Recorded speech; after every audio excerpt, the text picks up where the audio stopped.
قمچبک توشیف رئیس کمیته دولتی امنیت ملی قرقیزستان روز 24 مارس در جلسه کابینه وزیران این کشور ضمن بررسی نقشه ضد بحرانی خواستار اندیشیدن چاره‌های شدیدترین برای تامین امنیت غذایی شد. توشیف از جمله طلب کرد که تو مقامات کارمندانش را در طول مرز با تاجیکستان مثل سپر زنده قطار کنند و نگذارند که حتی 1 کیلو ارد، شکر یا 1 لیتر روغن به کشور همسایه برده شود. قمچبک توشیف در این جلسه گفت ساختارهای چون گمرک و کمیته دولتی امنیت ملی باید وضع در مرز با تاجیکستان را زیر نظارت سخت بگیرند، چون که در آنجا احتمال قاچاق محصولات از قرقیزستان خیلی زیاد شده است. حالا همه محصولات را مثل چای بیتگ به ولایت بادکن کشانده ایستادند. کارمندانمان را مثل سپر زنده در مرز قطار کنید، ولی نگذارید که حتی 1 کیلو ارد و شکر و 1 لیتر روغن از مرز گذرد. حالا همسایه به کمبود محصولات غذایی دچار شدند و همه محصولات را از کشور ما به کشور همسایه برده ایستادند. آنجا نرخ ارد و شکر 1.5 مرتبه نسبت به قرقیزستان گرانتر شده، روغن عموما نیست. از این رو این همه را میخواهند از کشور ما ببرند. توشیف از خدمات گمرک قرقیزستان انتقاد کرد که به قاچاق محصولات به قدر کافی مبارزه نمیبرند. گمرک در مسئله قاچاق سست کار میکند.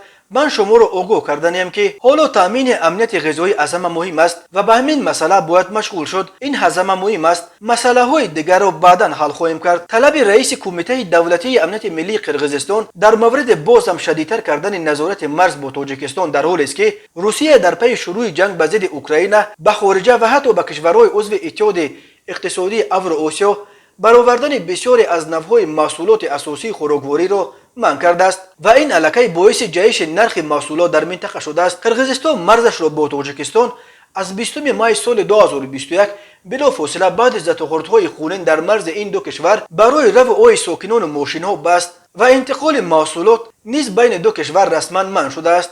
هرچند بچکه قرار بستن مرز را به پاندمی کرونا ویروس ربط میداد، ولی منصبداران قرقیز چندین بار اظهار داشتند که مرز تنها بعد حل تمام مسائل مرزی با دوشنبه از نو خواهند گشود. قمچبک توشیف یکی از یاران نزدیک پرزیدنت کنونی قرقیزستان صادر جباروف در تیر ماه سال 2020 در پی انقلاب رنگی نوبتی به مقام رئیس کمیته دولتی امنیت ملی رسید. هیئت قرقیزستان را در مذاکرات مرزی با تاجیکستان نیز توشیف رهبری میکند، ولی در تاجیکستان بسیاری‌ها نسبت به قمچبک توشیف نظر مثبت ندارند و او را به تحریک مناقشه‌های اخیر در مرز تاجیکستان و قرقیزستان گناهکار میشمارند. با گذشت 30 سال از سقوط اتحاد شوروی از 970 کیلومتر مرز تاجیکستان و قرقیزستان تا کنون تنها کمی بیشتر از 500 کیلومترش تعیین و علامت گذاری شده است. در قطعه‌های بحثی که اساساً در مرز تاجیکستان و قرقیزستان جایگیر شدند، هر سر چند وقت بر اثر آب و زمین و چراگاه و راه مناقشه و رخ میدهند. این مناقشه و بعضا به تیرپرانی‌ها میپیچند